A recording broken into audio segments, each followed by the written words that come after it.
let's talk politics. Hey guys, I'm Marlene and welcome back to my channel. So today we're going to be talking about world building and specifically how to create a political system.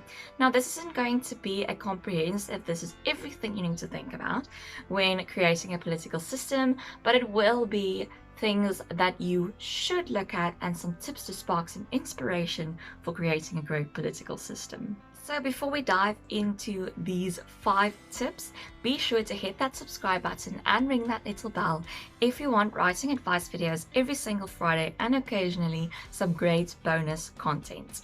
Now, let's dive in. So first up is knowing which real life system it is based on. So is it a meritocracy, a bureaucracy, a democracy, a monarchy? Maybe it's a combination of different things. It really helps to know which real life system it is based on, even though it might not correspond to it completely. It's good to know what it is based on and then do research to ensure that you understand what the ins and outs of that specific system is so that you can incorporate it into your world. And then kind of hand in hand with political systems is economic systems. So does your country have a feudal, capitalist, communist, socialist, whatever economic system? So once you know that, you can do research to understand how that economic system would affect your characters' lives and also the politics of that world. So think, for example, of the United States. The United States is a democracy, but the fact that it has a capitalistic economic system is a very big part of how politics function in that world, and also how politics impact on the people on the ground. Then next up is draft a mini constitution. So does your country or kingdom have some kind of constitution, some kind of document setting out the basic principles of how that state is governed? Then you should know what is in it, especially which values or rights are entrenched in it, which rights your people have, and how governmental power in your world is structured. Now, I'm not saying you should go ahead and create a 300-page constitution, but having a rough outline of what it could contain could be great for understanding the political system of your world. So examples of things that you could perhaps include in this mini constitution is whether there's a parliamentary system or not, the hierarchies of government, how the legal system works, voting procedures, which rights are entrenched, age restrictions on certain positions, things like that. You can look up actual constitutions to try and get an idea. So even if your world doesn't have a true constitution, it'll probably have some kind of document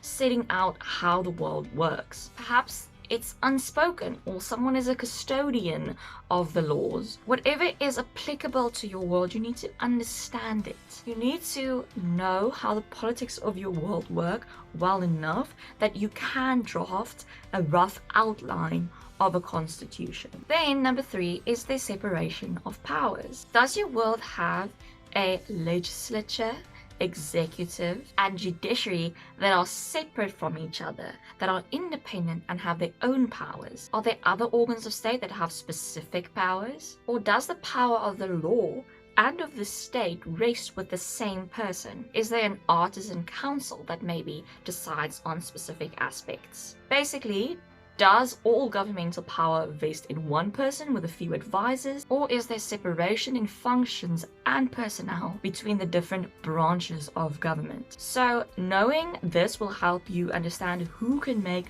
which decisions. And then having no separation of powers is also a great way to create a dystopian government and introduce some political conflict. If you think of most fantasy books that are set in kind of a medieval Europe situation, the monarch had most of the governmental power, and a lot of that can be cause for rebellion or for struggles. And then if your world has separation of powers, then that's something you should include in that mini constitution. Then number 4 is determining the role of religion. Now historically, and even today, religious leaders and institutions have a great influence on politics. So it's important to know how much control the high-ranking religious officials in your world will have on the politics, and also how the religious ideologies of the population will play into who is the leader of that world. So maybe the church is the political authority in your world. Maybe you have a completely secular state. Maybe religion isn't supposed to play a big role,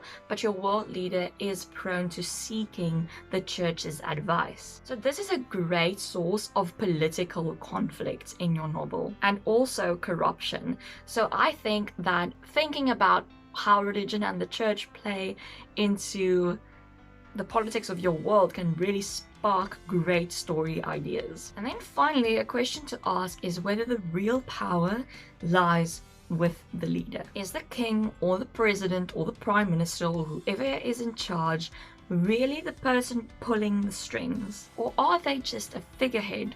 Do they have a ceremonial role?